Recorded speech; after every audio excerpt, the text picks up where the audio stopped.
MacGyver, SG-1.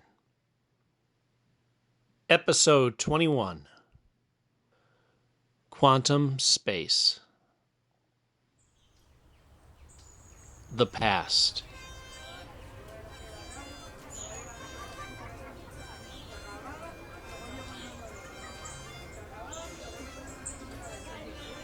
So this girl, like Jack, she gave him a pizza to eat. So Jack is aging faster than we can imagine, and we have no idea how to stop it. Major Carter has a sample of these little nanites that just eat through her gloves and have to be destroyed. What's a nanite? It's similar to a little bug that works with other bugs to change something. Major Samantha Carter was trying to simplify the definition of a science we, ourselves, were just trying to create to the people of P3X712, or Platona, as they like to call it. Daniel was regaling the 12 members of council who gathered around the table and hung on his every word. They were hundreds of years behind our own in technology, and closer to a simple farm community. SG-1 had been part of their independence from a Jaffa, who had hoped to rule the planet in his Gould Master's name. This had become typical for SG-1, who, in the name of diplomacy, would have to stick around or return to a planet to accept the generous feast in their honor. Jack would rather skip the whole thing and be home watching the game with a cold beer. He knew this was Daniel's moment to shine. Not only was he the archaeologist and linguist of the team, but he was much better at navigating the cultural differences than the other three members. They sat outside on a long bench against a big conference table filled with trays and wooden bowls, filled with strange food the team had never seen before. Jack, in particular, was hesitant in partaking, since he was essentially drugged on a planet similar to this one a few years before. It was this incident that sparked the story Daniel was telling at the moment. Can I offer you more gloosh, Colonel? One of the villagers offered, holding out a bowl of the yellow substance. No thanks, Lena. I'm all glooshed out at the moment. Jack gave a kind smile to the woman and focused on his cup of water. He ate enough to be polite, but that was as much as he could stomach. As another server came over and refilled his cup, Jack and Carter looked back to Daniel. Sitting at the far end of the table, he seemed disoriented by the way he was now looking around and down at his green uniform. The former First Prime Teal'c took notice. "Are you all right, Daniel Jackson?" The archaeologist looked up in shock at the sight of his Jaffa teammate and stared at his forehead as he answered. What? No, I'm fine. I'm good. O'Neill leaned on the table. "Would you like to continue your story for these fine folks?" Oh, yes, sir. The puzzled eyes of both Carter and Teal'c turned to Jack. "Sir? Since when do you not call me Jack? Were you trying to be funny or something?" Daniel's cheeks betrayed him as they glowed pink in embarrassment. Yeah, that's what I was doing, just trying to be funny. "Well, it needs work." The colonel critiqued, but then waited. A Jinn, one of the elders at the table, leaned in closer. He was wearing the homemade clothing like the others, but his had more design sewn into his earth-tone jacket. Must be a status thing, Samantha thought, as she scooped up the last of her food. Go on with your story. The request was met with a blank look from Jackson, who struggled with the words. You were telling us about the bugs that were making the Colonel age? The nudge didn't seem to help. Then we found some raid, and we sprayed the little fellas, and the Colonel got all better. The end. Carter's eyes met Jack's. Something wasn't right. He had seen enough. Okay, well, we're gonna head home now, he announced as he pushed away from the table. Thanks for all the glushy stuff. The flan was just heavenly. His second knew how to smooth over Jack's rough edges. Thank you all very much. Everything was wonderful. We'll be back in a couple months to check on you.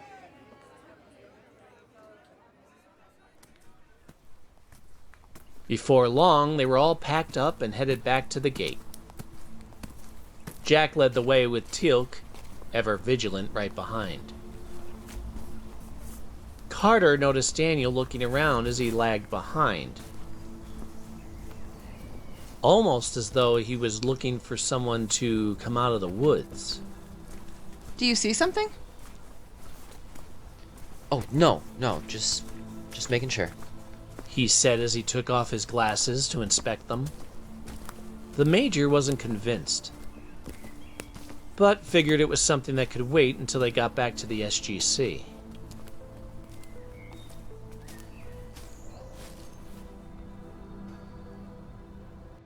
After a few minutes, the team arrived at the gate and gathered around the DHD.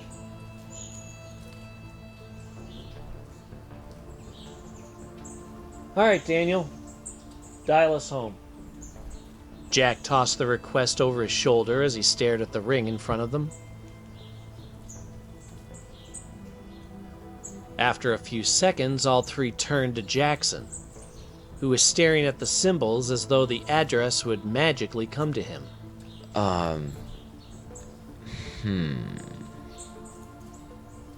Problem? Jack was getting as annoyed as he was concerned. Daniel threw his hands up in defeat. I'm sorry, guys. I must be coming down with something. For the life of me, I can't remember the right things. O'Neill was done. Carter? On it, sir. As the Major snapped to action and started dialing, Jack walked over to confront the shrinking Daniel. Sorry, Jack. I don't know what's going on with me. Yeah. You're gonna get a once-over the moment we get back. It wasn't a request. All the archaeologist could do was nod and lower his head.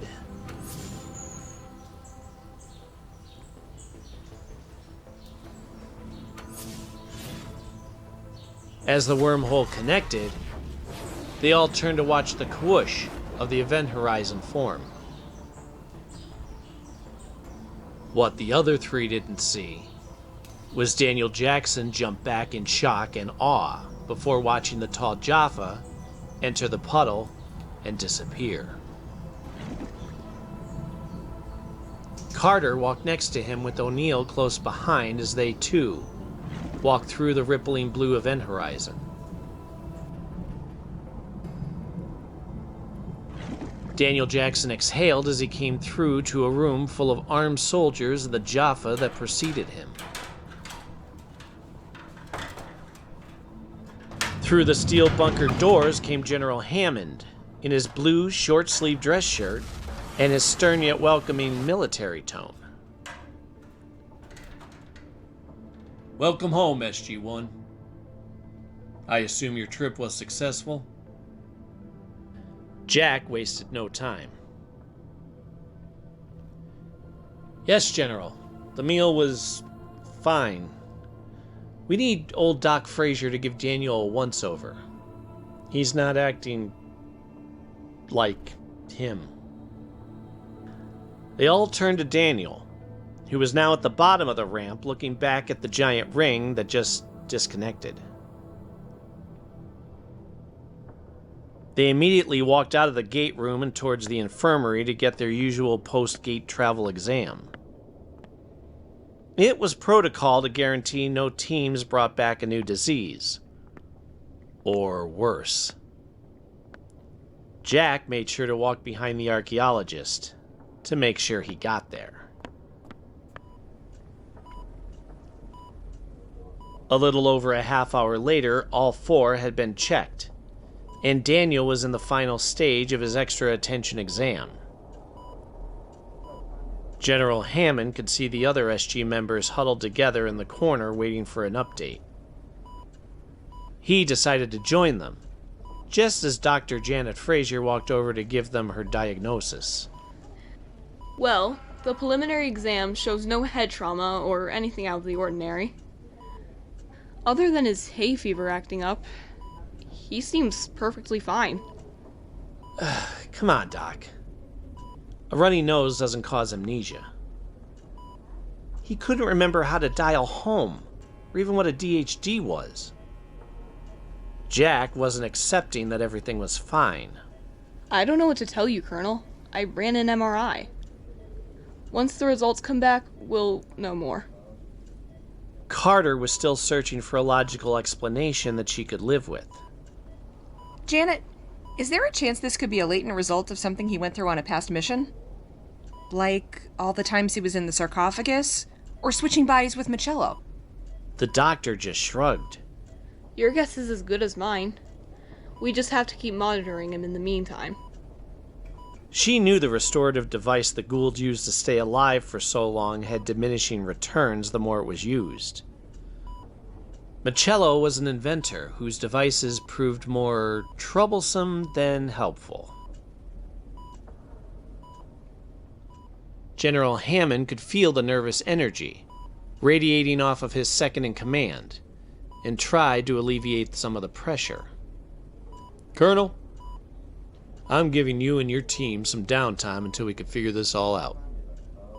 Do me a favor, though, and stay on the base. Thank you, sir. Came the dual response from Jack and Sam, while Teal'c just bowed his head slightly to show his respect.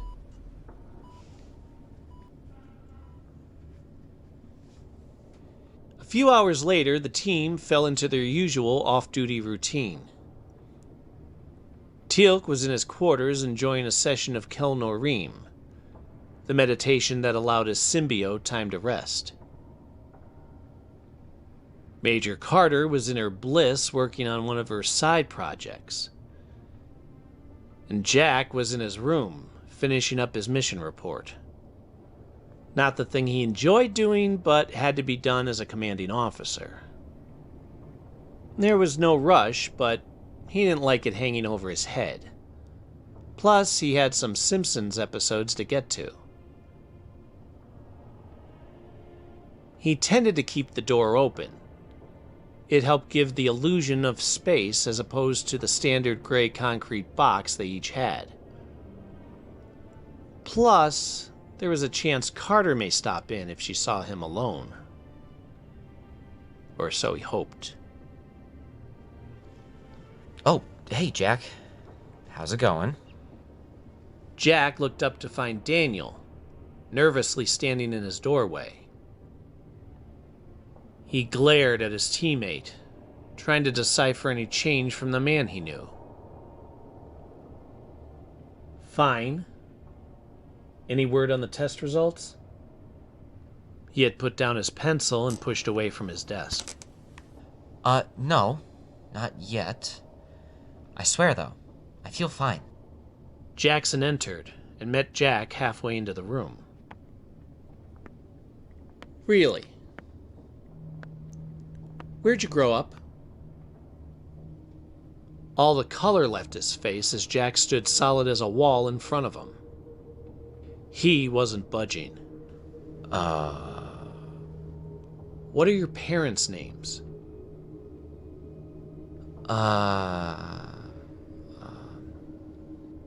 O'Neill relaxed now that his suspicions were confirmed. Yeah, you're doing just fine. He waited for a few moments to see if Daniel would respond, then started to turn away, but turned back. You know, Hammond isn't going to approve of any missions while you're like this. The confused archaeologist stepped closer. I'm sorry, Jack. I'm trying. Out of frustration, the colonel grabbed his arm and spat. Well, try harder. However, as soon as his hand made contact, a surge of energy broke between them, and Daniel's face began to morph. Suddenly, Jack was face to face with a completely different person. He was still wearing Jackson's SG-BDUs and his round eyeglasses, but his face was somebody else's. His hair was still brown, but now a streak of white hung from his bangs. The shift was jarring, causing Jack to jump back. Whoa! Who the heck are you? Where's Daniel? Like a reflex, his hand reached into a nearby drawer to produce one of his many automatic handguns he had placed around the room. Life had taught him to be a bit paranoid. The stranger in front of him stared down the barrel of his gun. Jack, it's me. No, it's not. O'Neill pulled back the hammer to drive his point home. Oh boy. The man took a moment before dropping his shoulders in defeat. You can see me? The confession did little to alleviate the stress for the colonel, and he moved towards the alarm on the wall. His free hand reached to pull the release when... Please, don't. I'll tell you everything. The statement caused Jack's hand to pull back. There was something about the figure in front of him that seemed sincere. He didn't seem dangerous. Maybe he didn't need to alert anyone. Just yet. All right. Who are you? With his hands up in surrender, the man began. My name is Dr. Sam Beckett. I'm a time traveler. Jack squinted, giving away his skepticism. Dr. Beckett could tell this wouldn't be easy. See, I led a group of scientists in a top-secret project called Quantum Leap. We were trying to prove my theory on time travel. Yeah, well, eventually the funding ran out, and I took a chance and stepped into the accelerator myself. Why would you do that? Jack unclicked the hammer and lowered the gun. I was desperate. They were shutting us down. I had hoped they would see what we could do and maybe prove time travel. Where's Daniel? And why do you look like him? He needed to know his friend was okay. Well, to everyone else, I still do. Sam gave the colonel a second to adjust. He was still holding a weapon after all. O'Neill had to test this, and took a step outside into the hall. A random soldier was walking by and caught Jack's eye. With a wave of his fingers, he called him to the doorway. Airman, could you tell me who this man is? Beckett shifted nervously as Jack pointed in his direction. The airman glanced uneasy between the two, afraid the obvious could be the wrong answer. Dr. Jackson, sir. Right. Thank you, Airman. Dismissed. As the young soldier left, Jack closed the door for privacy while trying to catch up with this new reality. He gestured for the doctor to sit and grabbed a nearby metal chair to join him. Okay, your story seems to check out. So far. Daniel? Oh, he's fine. We switched places. Jack just stared, waiting for more. Well, see, when I leap, I switch places with someone, but our auras remain. To everyone else, I still look like Daniel Jackson. Jack held up a hand. Then, why can I see you? Sam turned away while he thought. Yeah, that's a good question. It seemed to happen when we made contact. Maybe there's something in your genetic makeup. Well, you are in luck. We can ask Carter or Fraser to... Oh, no. Please don't. O'Neill raised his brow at the stress in his voice. You see, no one is supposed to know when I leap into somebody. I only told you because you can see me. He couldn't believe what he was revealing. I can't expose the project. It could ruin everything. Something inside the colonel snapped. Wait a minute. You throw yourself into your accelerator thing and take over people's lives? Who the heck do you think you are? No, it's not like that. This wasn't the plan. I was just trying to send myself back in time. Something went wrong and I woke up with amnesia. Somehow I leapt into someone else's body and couldn't remember who I was. Now I leap from person to person and great! Leap! Go! Jump out and bring Daniel back. Sam sympathized with Jack, but was trapped. Well, that's the problem. See, I can't control it. It seems I randomly leap from life to life to right a wrong in someone's personal history. If I do it, I leap. If not... He tilted his head, struggling to put into words the unthinkable. I'd be stuck here. Jack leaned back with his arms folded across his chest. He knew that would mean not getting Daniel back, too. Oh, okay. What task do we have to do? Dr. Beckett looked around the room as though waiting for someone. I don't know yet. I usually have a friend who tells me what my goal is. Another time traveler? No. A friend. He's a hologram that only I can see and hear. Al. He's back at the project. Probably talking to Daniel right now. See, he gets to know the person back in the waiting room, and Ziggy, that's our supercomputer, comes up with a probable reason why I'm there. Or here. Jack's brain was starting to hurt. He reminded him of Carter in this way. Looking around the room, he added, well, I don't see him either, so let's see what we can do in the meantime, huh?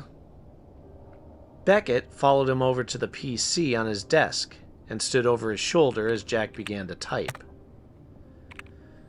Dr. Sam Beckett? Okay, says you disappeared from the public eye in the 90s. Won some awards. Yeah, that's when we started the project. What's Al's last name? He was going to check as much as he could. Calavici. Jack looked up. Then leaned back so Dr. Beckett could type it in.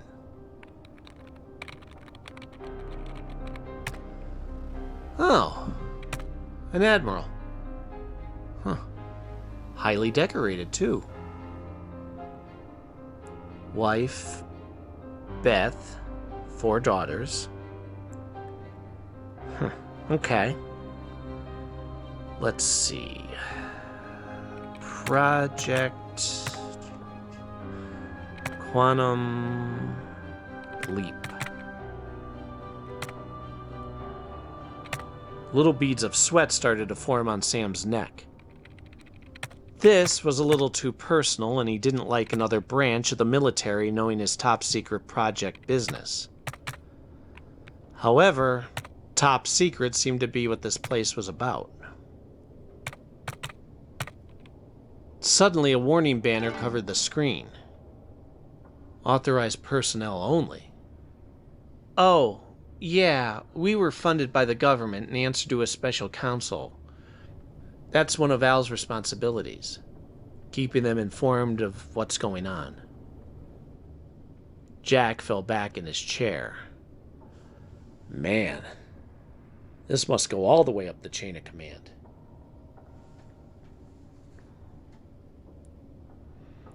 They sat quiet for a moment. So, let me get this straight. You travel in time, helping people just to leap into someone else and do it again? Did you get to go home at any point? No, I'm sorta stuck. They were working on it back at the project, but so far, no luck. Jack suddenly realized the heaviness of Sam's situation and sat up on the edge of his desk. Well, wait, then who decides when you leap? God or fate or time? We don't know. God seems to be our best bet from the evidence we've gathered from certain leaps.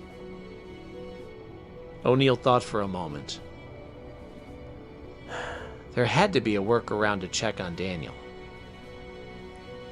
Can I go see him? Daniel, I mean. Or call him? Sam was already shaking his head as he started around the room. It would be a heck of a phone call. We're from some time in the future.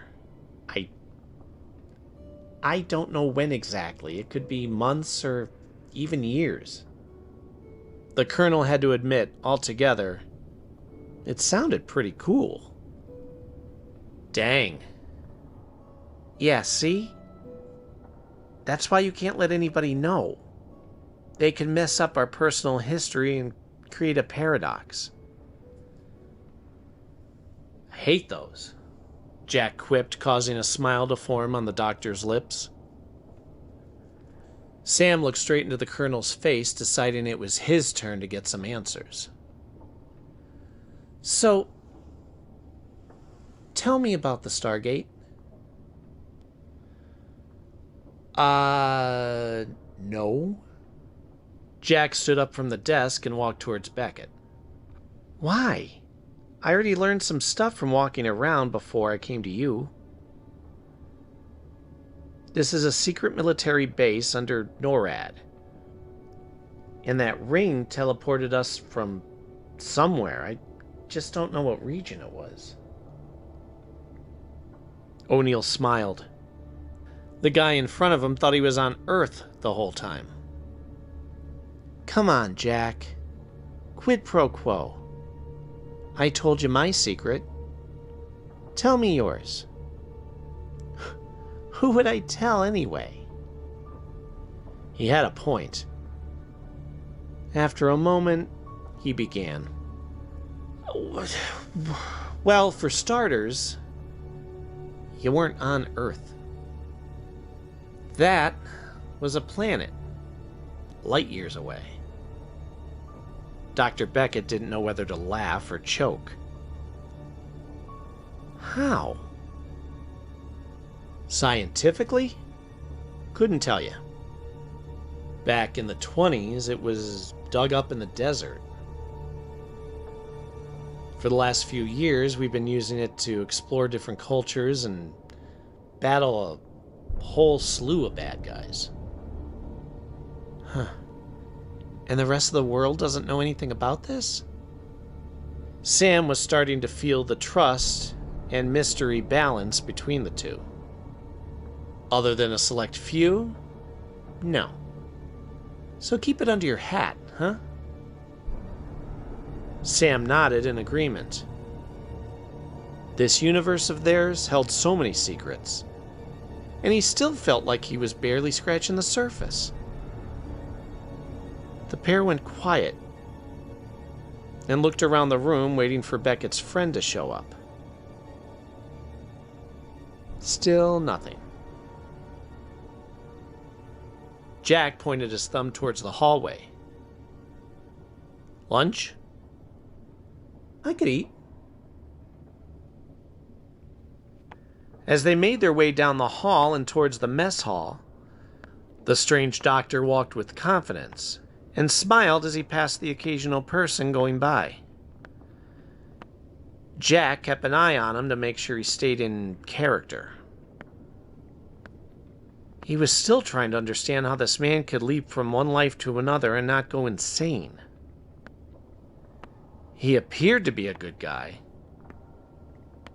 and the Colonel would probably enjoy his company under different circumstances. As they sat down with their trays, they took a moment to breathe, both trying to comprehend what the other had just shared. The mess hall or the gym were typically the place to go when looking to be social, since there weren't many other options on base. Today, however, they seemed to be alone. Both men were fine with it, since it lessened the chance of anyone coming to talk to Daniel. They spent a relaxing meal while sharing stories other than the extraordinary. Beckett shared stories of holiday gatherings growing up on an Elk Ridge farm, while the Colonel talked about life between the city and any chance he can get to be in the woods. Jack intimidated Sam. He wasn't trying to, but there was a sternness to his worry for his teammate that radiated off him. As he lowered his guard, the time traveler was put at ease, and really began to admire the SG leader with each story that he told. Just as they finished, though, Major Carter came bouncing over, tray in hand, to join them. Hey guys. How you feeling, Daniel? Beckett shifted his attention. Oh, yep. Feeling better all the time. So, I had a theory about what happened to you. Do you remember what happened with the Crystal Skull? Dr. Beckett's eyes widened. Oh, as in the Crystal Skull's rumored to be pre-Columbian Mesoamerican? Jack looked in surprise. Apparently, the good doctor knew more than just time travel. No. The one from P7X377. Carter looked at her CO for confirmation they were both following, then continued. Well, remember when Nicholas Ballard's memory was less than perfect? Nicholas Ballard. I think I remember reading some of his books on archaeology. The hairs on the back of Jack's neck shot up. Beckett was saying too much. I would think so, since he's your grandfather. The intense look told him to shut up. Oh, yeah. Right. What if this memory loss is related to your exposure to the skull? She finished her snack and stood with her tray. Oh, food for thought. I gotta get back. I'm writing a paper on the difference between Einstein's theories on wormhole physics and Maria Sparopoulos' views. She felt the colonel's eyes roll without even looking at him. Oh, you should read her book, Wormhole Teleportation Protocol. She submits that the mathematical equivalence or duality between the two... Ow! Sam felt a sharp kick to his shin from across the table. Jack gave him a subtle head shake to confirm his message. Shut up. He let the CO take over as he lowered his head in defense. Have fun, Carter. Thank you, sir. As she walked away, still confused at Daniel's sudden knowledge on wormholes, a blue rectangle of light rose up from the ground where she had stood. No one saw it, of course, except Dr. Sam Beckett, who knew it all too well. Relief washed over him as a short, older man in a skinny red jacket, matching dress pants, and a busy shirt stepped through before the energy door closed behind him. He held a cigar in one hand and a multicolored hand device the size of a calculator in the other. Sam! There you are. We've been looking all over for you. Al. The only thing Jack can see was his companion talking to thin air. Is he here? Al? With Sam's confirming nod, O'Neill was on his feet, leading the two out of the public mess hall and down the hall. Who's this, Sam? Oh, wait. The hologram deferred to his hand link. This is Colonel Jack O'Neill, Special Black Ops, pilot, 4 tours in Iraq. Yeah, I know, Al, Sam whispered as he looked over his shoulder. As they entered an empty room and Jack closed the door, Al finished reading. Oh, his son died. Shot himself with his father's sidearm. The two looked at each other for a moment, not knowing what to say.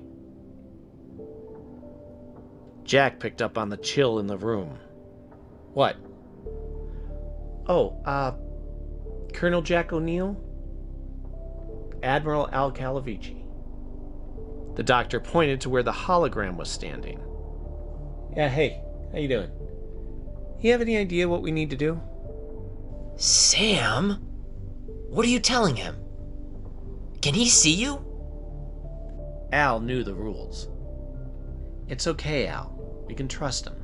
When he grabbed me, something in his DNA allowed him to see through the illusion. His time travel guide scratched the back of his head in confusion and consulted his device. Well, the only time this has happened is when we've met other time travelers. Sam, where the heck are we anyway? Sam held his hands up to calm his excitable friend. Al, it's not that.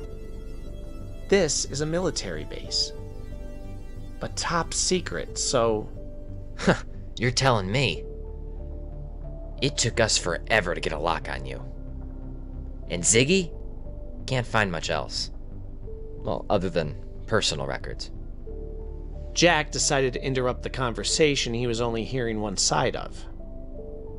Hey, ask Al how Daniel is. Oh, Dr. Jackson is fine. Better than fine. You know, I think he wants to stay longer. As Sam relayed the message, a smirk grew on the colonel's face. Yep, that's our Daniel. So, what's the plan? The Admiral consulted his device and waited for the multi-lights to flicker with new information. According to Ziggy, there is a 90% chance we need to get a Captain Herbert Magic Williams promoted to... Oh my god! Sam! Do you know who this is? Beckett's face gave away to his confusion that now matched Jack's, who was starting to lose his patience. Magic! The man you leapt into in Vietnam. The excitement radiated so strong that Jack could almost feel it.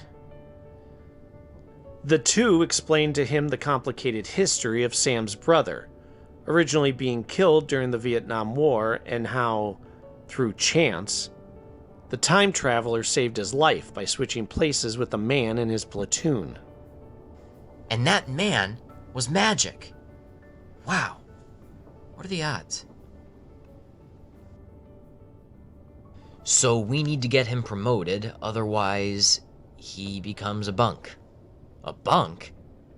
That doesn't make any sense. Aggravated, Al smacked the handling, causing his friend to smirk. It was a common response to his frustrating tech. Oh, a drunk. He becomes a drunk. Well, that's a shame. Gets dishonorably discharged, too. Is he even on this base? No. Ziggy says the guy in charge of wherever we are has a direct line to the top. We just have to figure out how to convince him to help a guy he's never met. After repeating the task at hand to Jack, the two stood there thinking in silence. They conquered tougher challenges through their years hopping around in time. This shouldn't be that difficult. They were so deep in thought that they missed the colonel already walking down the hall away from them. Jack? With a wave of his fingers to follow, he responded, I got this one. As Sam joined a few paces behind, Al pressed a button on his flickering device and disappeared to be recentered wherever Sam was heading.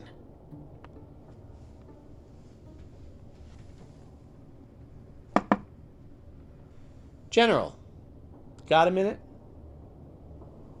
General Hammond looked up from his paperwork. Peeking around the corner was Jack, followed closely by Dr. Jackson. Normally, no one bothered the general while he was busy at his desk.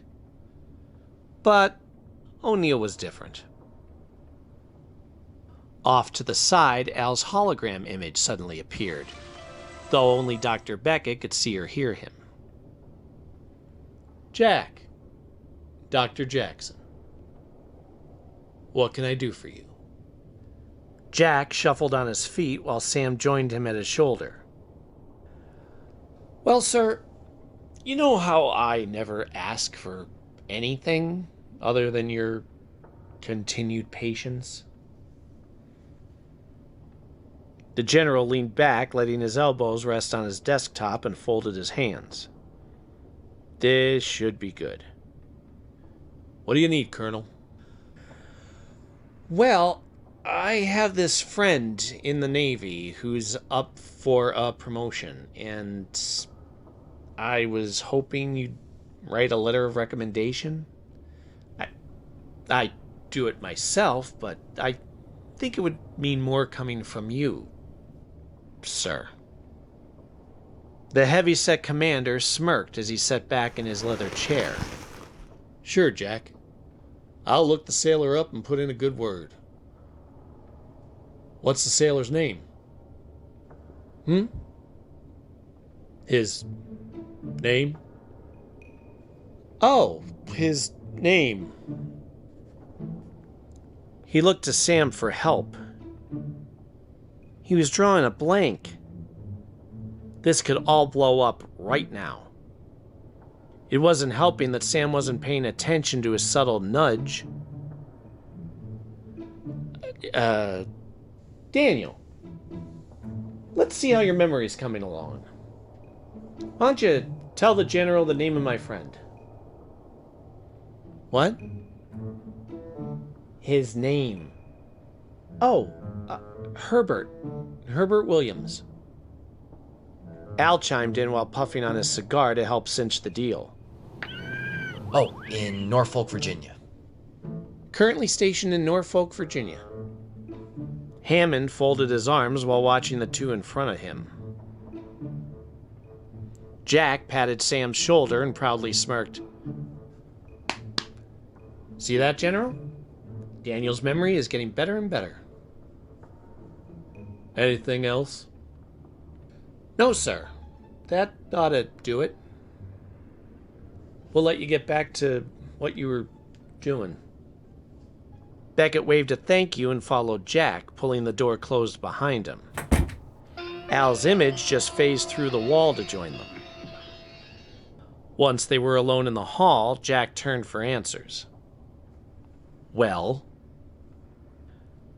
Al took one last puff before reading the new information coming to him through the hand link. We did it, Sam. Magic goes on to become an admiral, and even has a hand in some top-secret projects. Wouldn't it be a kick if one of them was the Quantum Leap Project? As he chuckled at the idea, Sam turned to Jack. It worked. Okay then, you're ready to leap, or jump, or whatever you do. Yep. He nodded, then looked around. Al? What's going on? Why haven't I leaped? While the brightly dressed image searched for information, his partner turned to O'Neill. He's checking. In the meantime, I wanted to thank you for your help back there. You've made this leap much easier. No problem. Hey, if you ever get home again, look me up. We'll catch up. Sam smiled. He was proud to have broken through Jack's rough exterior. If he ever does find his way home again, Cheyenne Mountain will be one of his first stops. Sam, there is one last thing. Al scratched the back of his head. Jack needs to tell his brother to keep some things up his sleeve? Upon hearing it through Dr. Beckett, O'Neill said what they were all thinking. Okay, what the heck is that supposed to mean? Apparently, he will need it to survive against the combined forces of the Union. Yeah, see, I have no idea what that means. Okay, but just promise me that you'll tell him to keep something up his sleeve. Jack assured him with a sincere nod. Yeah, all right. I'm sure he'll know what that means. He's much smarter than I am. They shared a smirk as a sudden blast of blue energy cascaded around Sam, and in a flash of light, he was gone. Staring back at Jack was a befuddled Daniel. The colonel couldn't help but smile at seeing his friend back. Plus, he enjoyed watching him look around in confusion. Hey, Daniel, how are you? Hey, Jack. Weren't we just at a banquet in our honor? Apparently, the journey back caused the leapees some partial amnesia, too. Jack realized that was why no one has ever come forward talking about surprise trips to the future. Oh, that. Yeah. That was fun. The glosh was especially good. He started down the hall and guided his friend with a gentle hand on his back. Well, how did we get back here?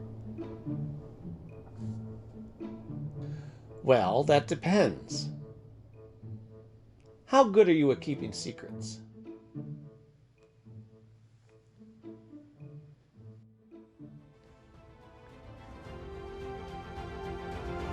The MacGyver SG-1 audio series is written, performed, and produced by Mac Jackson. Additional voices were Cindy Jackson, Everly Jackson, and Mike Jackson. Theme song written by BriBro. Intro animation assistance done by Warlock. For more, go to the Forever Adventure Network and subscribe on YouTube, iTunes, or your favorite podcast app. Tune in next time, and thanks for joining the adventure. The Forever Adventure Network. Welcome to the adventure.